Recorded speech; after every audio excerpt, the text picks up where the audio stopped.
Hello, I'm the Doctor and I've come to read you a book. In this time of quarantine, who is better to help you with that than someone who rides around through space and time in a big blue box, usually alone, by myself, a lot.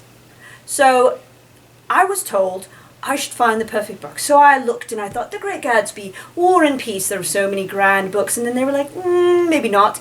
You need to find a book that children will like. Well, I had a rather, odd childhood. Thus, it was kind of hard to find a children's book. But then I found it and it was fantastic. It was perfect because it's all about me and I have it with me somewhere. Like paper. Oh. Alright, I know it's in here somewhere. No,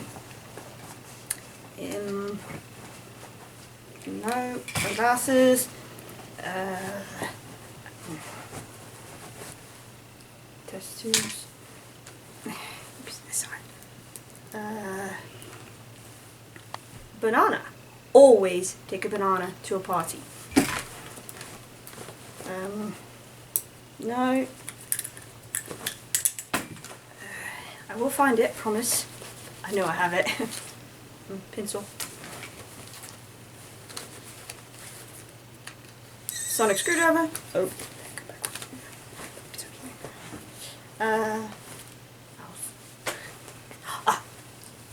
No. Wait. Dr. Tennant. All about me. Got my little glasses on. Perfect hair as always, sonic screwdriver, sneakers, no trousers. And I'm also a green triangle. Not sure why they chose green triangle, but I didn't write the book. So, Dr. Tennant, originated by Roger Hargreaves, written and illustrated by Adam Hargreaves. I wonder if they're related. Shall we begin? The Doctor was enjoying a well-earned vacation on a far-off planet. A far-off planet where peace and quiet were the order of the day. I would like to find this planet. The perfect planet for a vacation. God knows I need a vacation. Or so the Doctor hoped. And there it is, ladies and gentlemen. It is the grey rain cloud come to rain on my perfect day. But the Doctor's hopes were quickly shattered by the arrival of an alien spaceship, because it's always an alien spaceship. This one happens to look like a colander with a little fire coming out. Look, I do enjoy little drinks with little umbrellas. It was the Sontarans, all dressed in armor and looking for trouble. We claim this planet in the name of Sontar, declared General Stoll, their commander. The Sontarans immediately started to round up the local people, as they often do, because Sontarans like to fight. They like war. Why would they ever do anything peaceful? But I did notice something. Trousers, trousers. No trousers. That's not very fair. Hang on a minute, cried the Doctor. That's me. You can't just wander around space claiming planets as your own willy-nilly. I always like that word, willy-nilly. I will happily fight you for this planet, suggested General Stoll. Well, of course he did, that's what he does. I'm not going to fight you, said the Doctor. Never get into a fight unless you're defending yourself. Fighting is not good. Then you're a coward. You are weak, and I am strong. Unless it's a battle of wits, where I will usually win. Well, if we're going to swap insults, then I would suggest you look like a potato and are rather short, said the Doctor. And he does look like a potato. Actually, in this, he kind of looks a little bit like an over-boiled egg, or like if you were to boil a brown egg. But potato works too. Short, sputtered the General, who in a sudden fit of rage lunged at the Doctor. The Doctor leaped back, and the two of them tumbled down a steep hill, bump, bump, bump, all the way to the bottom. I promise you, I do tumble far more gracefully than in this book. Tuck and roll, children, tuck and roll. At the bottom of the hill was a deep pit, and lurking in that pit was an ogron, a fierce alien being. And here, they look a little bit like Planet of the Apes, just a little less rowdy McDowell.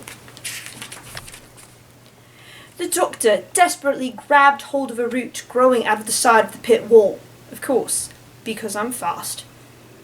And as General Storr plummeted past him, the doctor grabbed him by the hand, saving him from the clutches of the Ogron. Because that's what I do. I'm a doctor, and I help people. "Why did you save me? I am your enemy," said the General once they were safe. "You are not my enemy," said the doctor. "I just want you to go home and leave this planet in peace." That's my angry face. It was a long walk back to the TARDIS, and the doctor and the General Storr had to cross a desert. It was very hot. "Here," said the doctor, offering the General his flask of water. "Have a drink. You're starting to look like a baked potato." "I could not accept. A Sontaran would rather go thirsty than accept a drink from an enemy." "I am not your enemy," the doctor growled. As the sun was setting, they reached a high cliff. "We will have to help each other climb to the top of that," suggested the doctor. "I will climb it alone," said the General. "A Sontaran never accepts the help of an enemy." "I am not your enemy!" cried the doctor in exasperation. Now they're at the bottom, the hill, looking up. He looks angry, I look surprised. That's how it is. General Storr began to climb the cliff, but as the doctor had predicted, because I'm clever, the Sontaran could not climb it on his own. He fell and twisted his ankle. As you can see, he looks more like Humpty Dumpty now. "Here," offered the doctor, "take my arm. We can rest here overnight." "A Sontaran never," began the General. I know," interrupted the doctor. "A Sontaran never takes the arm of an enemy. For the last time, I'm not your enemy." General Storr looked at the doctor steadily in the eye. "You are." "Oh, I give up," cried the doctor. "I just want you to go home and leave this planet in peace." And that's my angry face again. Much more angry this time. "Leave this planet in peace?" exclaimed the General. "But that would be such a waste. They have the best sausages in all of the universe." The doctor looked at General Storr in amazement. "Do you mean you have invaded this planet simply because of their sausages?" "Why else?" answered the General. "But," said the doctor, "you do not have to invade a planet to enjoy their food." "How else would we do it?" asked the General. "Well, let me think," snarled the doctor. "Maybe you could just come for lunch." You see, Sontarans are not the brightest crayons in the box. "Really?" said the General, his eyes shooting up across the expansive forehead, and they certainly have expansive foreheads. "What? No fighting? No heroic deeds? No warfare? It sounds rather boring." Look at that forehead. That is an expansive forehead. The next morning, the doctor and General Storr climbed the cliff. Together, as they scrambled over the top, a Sontaran guard appeared. Isn't that funny, scrambled, and I said that they looked like eggs earlier.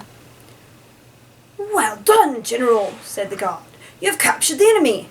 "Actually," said the General, "it turns out that he is not the enemy."